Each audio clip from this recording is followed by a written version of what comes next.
அருமையான கர்த்தருடைய பிள்ளைகளே, ஆண்டவர் இயேசுவின் இனிய நாமத்தினாலே வாழ்த்துக்களை தெரிவிக்கிறோம்.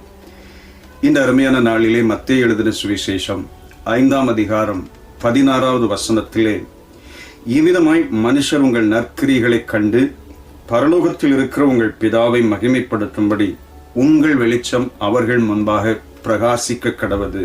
ஹல்லேலூயா.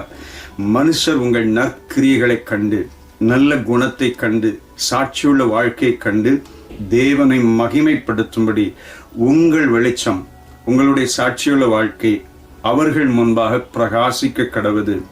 இந்த வசனம் நம்மிடத்தில் தேவன் இந்த பரிசுத்த ஜீவியத்தை, உண்மையுள்ள ஜீவியத்தை எதிர்பார்க்கிறதை நாம் பார்க்கிறோம்.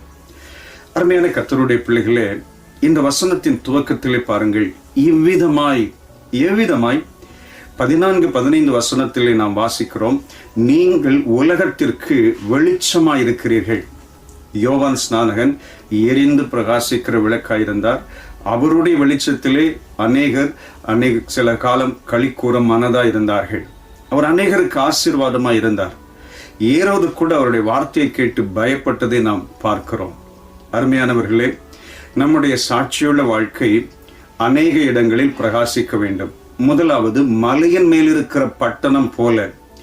மலையின் மேல் இருக்கிற பட்டணம் எப்படி மறைந்திருக்க மாட்டாதோ, அதே போல தேவனுடைய பிள்ளைகளின் வாழ்க்கை நீங்கள் இருக்கிற இடத்திலே, உங்களை சுற்றிலுமாய், உங்கள் வேலை ஸ்தலத்திலுமாய் அது எல்லாராலும் அறியப்பட்டிருக்கிறது.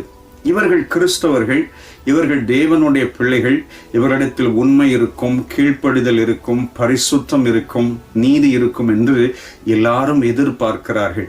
அப்படி எதிர்பார்க்கிற போது நம்முடைய வாழ்க்கை சாட்சி இல்லாமல் போய்விட்டால் அது தேவனுடைய நாமத்தை தூஷிக்கிற அளவிற்கு மாறிவிடும்.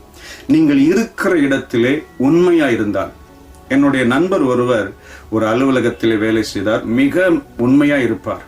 ஆனால் அவருக்கு பேர் என்னமோ பைத்தியம்.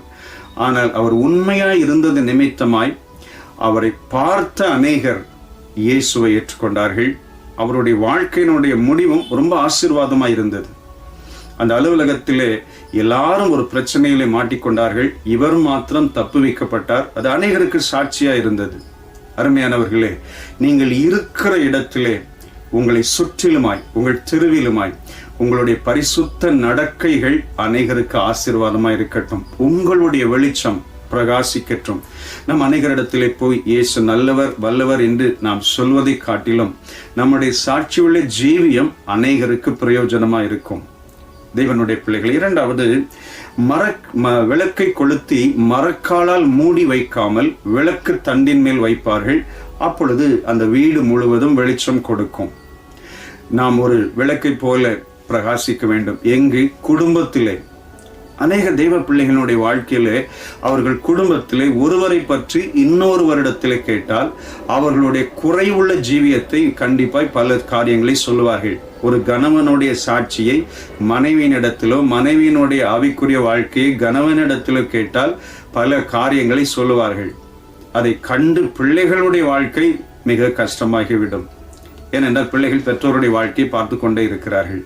உங்களுடைய விளக்கு அநேகருக்கு ஆசீர்வாதமாக இருக்க வேண்டும். குறிப்பாக உங்கள் குடும்பத்திற்கு ஆசீர்வாதமாக இருக்க வேண்டும். நீங்கள் ஒரு குடும்ப விளக்கு.